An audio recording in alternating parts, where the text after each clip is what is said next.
So Tony reminded me that when I was in high school, I was bullied, and it was by a girl. And I learned about her life later, and it made me understand a little bit why she was messed up, which is again why I always say if you're a bully, maybe you need help and you need therapy, because she clearly did. But anyway, I had a boyfriend that was much older and outside our high school, and he had a cousin, and his cousin used to hang out near the school or whatever. And I was chatting him up one day, totally platonic, because I was dating his cousin.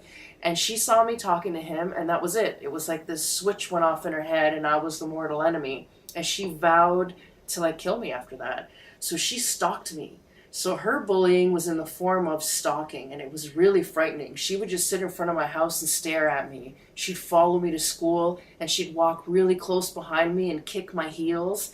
And yeah, it was just, she was creepy, like serial killer creepy.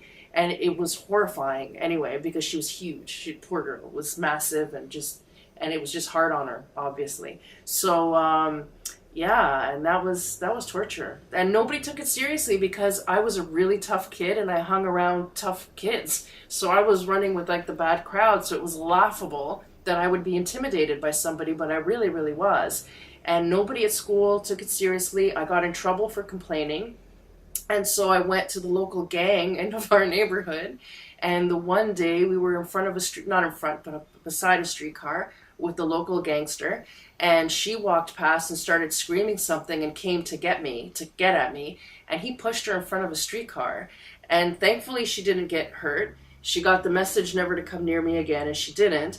But it took that kind of extreme action that it drove me to the neighborhood gang. Because my principal wasn't listening to me and my teachers didn't care and my parents shrugged it off, I went to the neighborhood gang for help.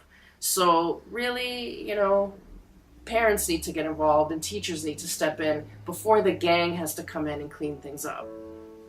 I mean, if I have to go to a gang, that's a problem. Indeed it is. Yeah.